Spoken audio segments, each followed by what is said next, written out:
Hello and welcome back to another vlog. It's going to be quite a different one this time round.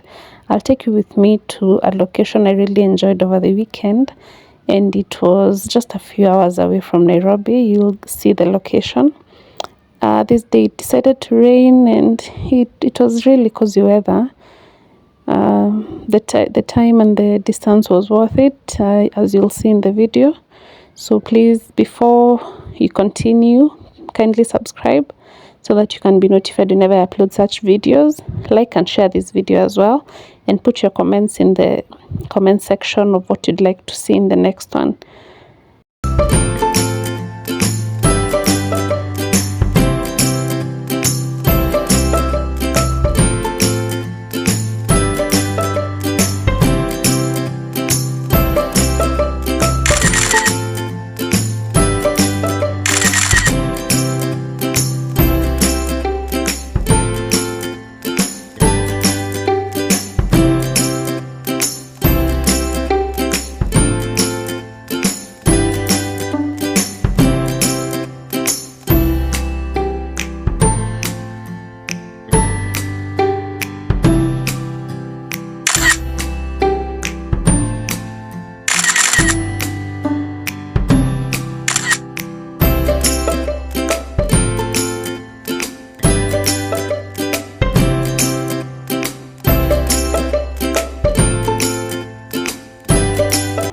We got here in around 1 hour 12 minutes from the city center. I think that's the same time it shows on the maps. The photos you saw before are the reception area, which is also the lounge and also the dining area. Now this was the road leading up to the cabins. All the rooms are A-frame type, and at the time we went they had around 12 cabins, and more under construction because there was some construction happening. So it was really beautiful. As you can see, it was very scenic.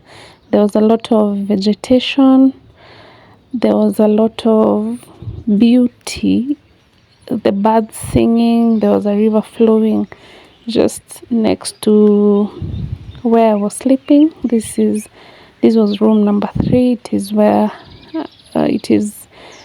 I preferred this location. So it was really scenic. It was a really nice place to just decompress and get away from the city. They don't even have Wi-Fi, but the internet works. Whatever internet you are using will work on 4G, but the Wi-Fi was not available. And I think that's the whole point. You'll notice even the rooms, the accommodation rooms did not have television sets. I think because the whole idea of why whoever built this hotel was to have people away from the city and just in touch with nature and in touch with themselves, and it really worked.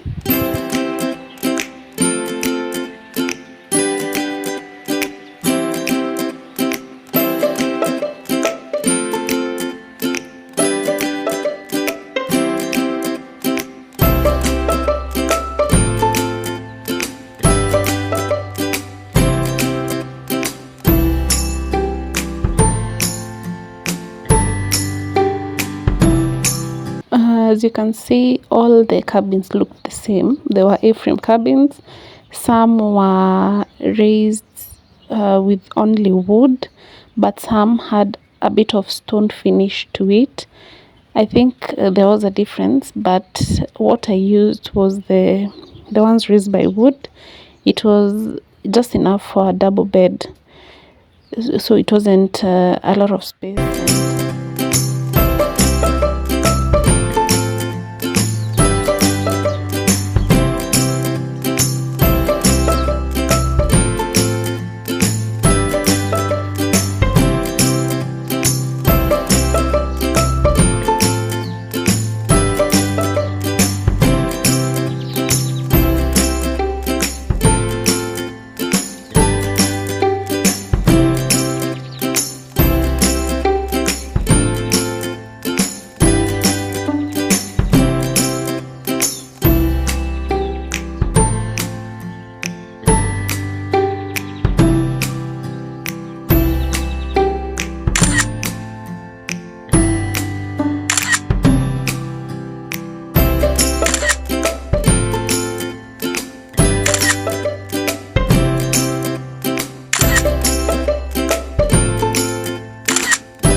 Now, if you think that's it, then you're wrong, because Ankara Gardens Resort actually have several gardens, and it's very scenic. I even thought about having a wedding here, like those people who have weddings here. It can be very beautiful. You would have your wedding, your reception, your photo shoot here, because they have all places that would look like different places. They've really set it up very nicely. Now, this was the way from the reception area, lounge, dining, leading to the garden. And there were so many different plants, trees, architecture. You see the lamps on the lamps on the sides of the paths. At night it was really, really beautiful.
Something that I have to say is, you notice the rough terrain, especially after the heavy rains.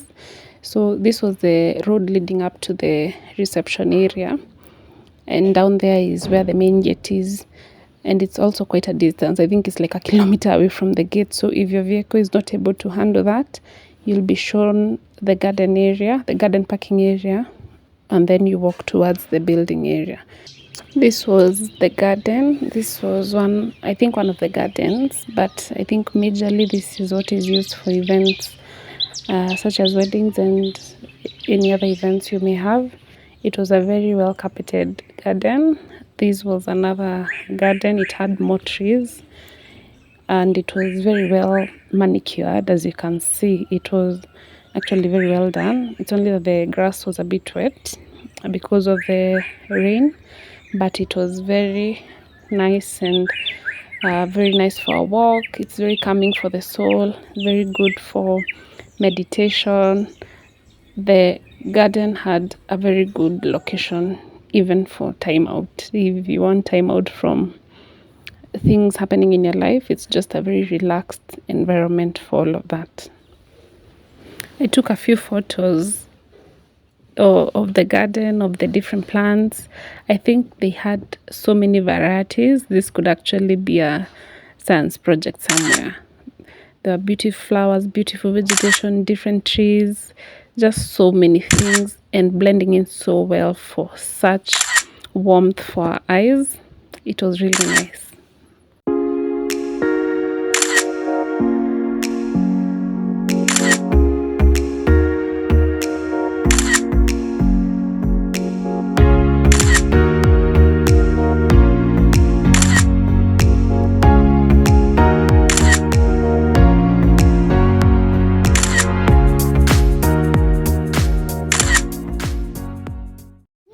And last but not least, these are their rooms. This is the room I was able to view and use for the time I was there. You'll notice a lot of their signature Ankara on the bed, on the floor. It was everywhere, but it was very warm to the eyes. It was not overwhelming at all.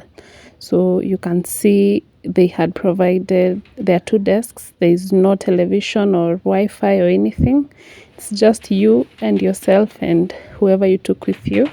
It's a very nice place to decompress. The only electrical stuff they provided was the fan, because that's the only ventilation that's there, because you'll not be able to open doors, say at night.